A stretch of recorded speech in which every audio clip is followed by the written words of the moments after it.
রাজশাহী বিশ্ববিদ্যালয়ে নারী শিক্ষার্থীকে হেনস্থার ঘটনাকে কেন্দ্র করে হওয়া সংঘর্ষের পর কিছু গণমাধ্যম ও সাংবাদিকের ভূমিকা নিয়ে তীব্র ক্ষোভ প্রকাশ করেছে ছাত্রনেতারা। অভিযোগ উঠেছে প্রকৃত ঘটনা আড়াল করে তারা নিষিদ্ধ সংগঠন ছাত্রলীগকে রক্ষার চেষ্টা করছে। আপনারা বলছেন আমরা হামলা করছি, এটা কোন ধরনের কথা? তারা হামলা করছে, আমরা প্রতিরোধ করছি। আপনারা এই শব্দ বলতে এত কাপাকাপি করেন কেন?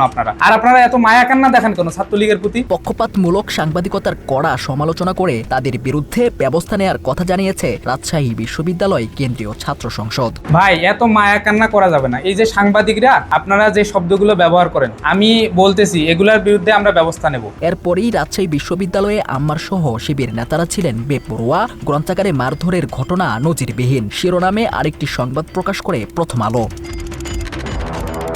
সামাজিক যোগাযোগ মাধ্যমে শেয়ার করা ওই সংবাদ এবং প্রথম আলোর বস্তুনিষ্ঠতা নিয়ে প্রশ্ন তুলে ক্ষোভ প্রকাশ করেছে পাঠকদের অনেকেই। মন্তব্যের ঘরে প্রথম আলোর নাম বিকৃতি করে জবাব দিতে দেখা গেছে অনেককেই। একইভাবে সংবাদের শিরোনাম ও ভাষা নিয়ে সমালোচনা মুখর ছিলেন সাধারণ পাঠকরা। জাদিদ শিবলি শিহাব নামের এক পাঠক লিখেছেন, হলুদ সাংবাদিকতা আর কতদিন করবেন? এছাড়া এসকে ইফতিখার আলম হৃদয় নামের আরেকজন কটাক্ষ করে বলেছেন, ভারতের পত্রিকার শিরোনাম বলে কথা। সেই সাথে অধিকাংশ মন্তব্যকারী এই সংবাদকে নিষিদ্ধ সংগঠনের পক্ষে প্রপাগান্ডা হিসেবে দেখছে। মন্তব্যকারীদের মধ্যে জুবায়ের হাসান এবং মুজাহিদুল ইসলাম রেজা পত্রিকাটির উদ্দেশ্যে ক্ষোভ প্রকাশ করে লিখেছেন, আহারে মায়া কান্না।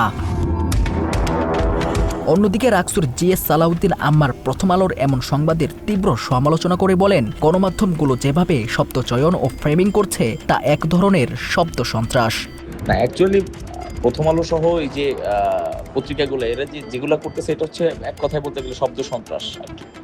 যে তারা যেভাবে ফ্রেমিং করতেছে, এই ফ্রেমিংটা হচ্ছে মানে ছাত্রলীগের জন্য যে তাদের যে মায়া কান্না, এটা খুবই ক্লিয়ারলি বোঝা যাচ্ছে আর কি। যে মানে তাদের মনে হয় যে ছাত্রলীগ আগে ভালো ছিল, তারা এখন এসে হয়তোবা তারা কষ্টে আছে বা তাদের কষ্টের কারণগুলো এই বহিঃপ্রকাশটা এখানে আসতেছে আর কি। তারা ছাত্রলীগকে মানে নিষিদ্ধ সংগঠনের কর্মী বলতে নারাজ, তারা হচ্ছে সাধারণ শিক্ষার্থী বলবে। প্রথম আলোর সংবাদ পরিবেশনের ইতিবাচক বা নেতিবাচক ফ্রেমিং দেখে এখন সহজেই তাদের নৈতিক অবস্থান ও সম্পাদকীয় নীতির উদ্দেশ্য যাচাই করা সম্ভব বলেও মন্তব্য করেন আম্মার। ব্যাপারটা নিয়ে খুব একটা টেন্স না, কারণ যখন আমি এটা চিন্তা করি, প্রথম আলো যখন কাউকে নিয়ে পজিটিভলি কোনো নিউজ করে, প্রথম আলো গংরা, তখন এটা হচ্ছে বলতে গেলে যে তাইলে তার ভিতরে ঘাপলা আছে।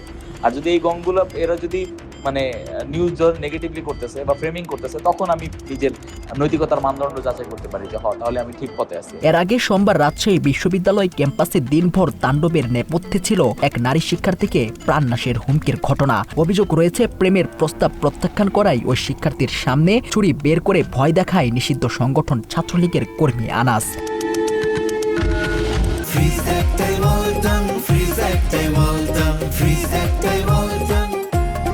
বিষয়টি প্রশাসন পর্যন্ত গড়ালে খোদ প্রক্টরের দপ্তরে গিয়েও চরম ঔদ্ধত্যপূর্ণ আচরণ করে অভিযুক্তরা। এ সময় সেখানে উপস্থিত হন রাকসুর জিএস সালাউদ্দিন আম্মার সহ সাধারণ শিক্ষার্থীরা। আনাসের মোবাইল তল্লাশি করে ছাত্রলীগের সঙ্গে তার সংশ্লিষ্টতার অকাট্য প্রমাণ মেলে। প্রক্টরের সামনে স্পর্ধা দেখানোয় ক্ষুব্ধ শিক্ষার্থীরা তাকে প্রতিহত করে।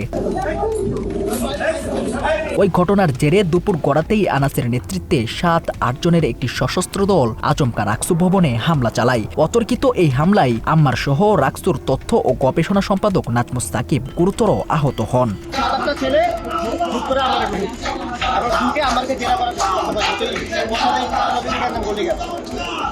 আমরা যখন টিকিট করে আপনারা কি কোনো অথরিটি আপনাদের জবাব দিয়ে করা লাগবে, তখন ওরা আমার উপর হামলা করে। আমি যখন আমার সেফ করতে যাই এবং আমার উপরে ওরা হামলা করে এবং SS5 দিয়ে হচ্ছে ওরা আমার হাতের উপরে হামলা করে। অলরেডি সামরিক পুলিশ আছে, আমার বাইকটা বাংকে ঠিক করে আমার হাত থেকে এবং ওরা হচ্ছে মানে গেঞ্জি টানা এসে করে আঘাত করে নানা রকম ভাবে। বিকেল 3টার দিকে কেন্দ্রীয় গ্রন্থাগার এলাকায় আনাস ও তার সাঙ্গপাঙ্গরা আশ্রয় নিলে সেখানেও সংঘর্ষ ছড়িয়ে পড়ে। পরে প্রক্টোরিয়াল বডি ঘটনাস্থলে পৌঁছে পরিস্থিতি নিয়ন্ত্রণে আনে এবং অপরাধীদের চিকিৎসার নামে হাসপাতালে পাঠায় বলে অভিযোগ রয়েছে। তবে সাধারণ শিক্ষার্থীদের অভিযোগ, এর মাধ্যমে কৌশলে তাদের নিরাপদে ক্যাম্পাস ত্যাগের সুযোগ করে দেওয়া হয়েছে।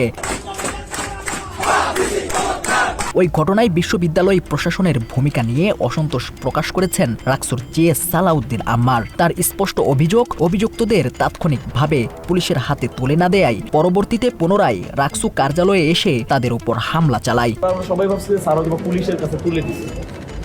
আমি ওইটা ভেবেই, আমরা যেহেতু 5টার সময় ডিসি স্যারের সাথে আমার মিটিং ছিল, আমি গিয়ে রেজুলেশন আমি রেডি করতেছি, ট্রেজারার দপ্তর থেকে নিয়ে আমি রাকসু অফিসে গেলাম।